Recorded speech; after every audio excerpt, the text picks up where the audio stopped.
is your buddy, Peace and Harmony with you here today. Much love going out to all the beautiful empowered harmonizers. And we are zooming in and focusing in today on a great viewer question, and that is to understand more in depth the covert narcissist. Someone who has a presence in your life that is defined by a boundary violation and really sort of a pathological sense of self-importance. And pathological meaning that out of the ordinary sense of self-preservation, self-interest, self-involvement in relationships, and furthermore coupled with a lack of empathy. So an inability to understand, meet, or support another's needs or feelings.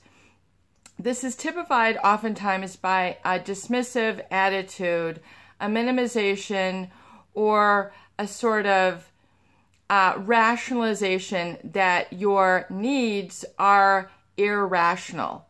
And before we get started, I just want to give a super huge shout out to those of you who have recently donated to the channel. It is so great to hear from you.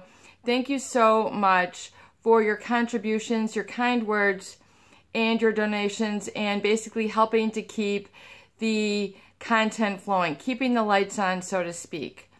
And absolutely positively, if the channel has been a positive resource for you, providing you tools, discussion, and support, please do feel free to participate at the PayPal Donate Now button here on the About page at YouTube. It would be great to hear from you. Thank you so much for your contributions, your comments, and relaying your experiences. It really helps to make it worthwhile for me as well.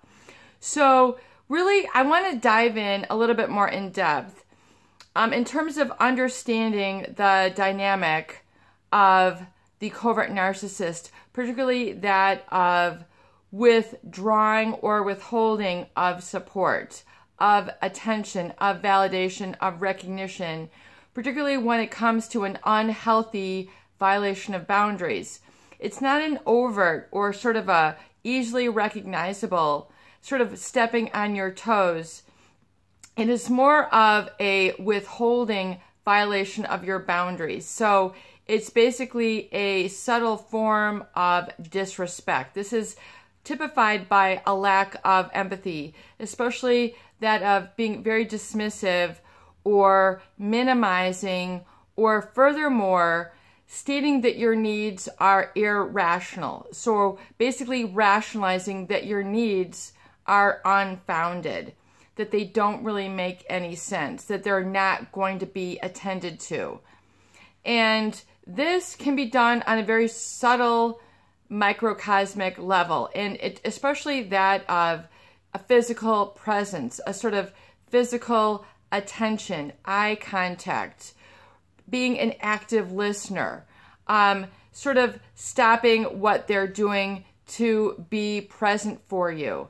And especially those people who are sensitive or empathic in nature, they then subconsciously tend to pick up on this. In other words, there's a feeling of unspoken emotional pain that this person is going through.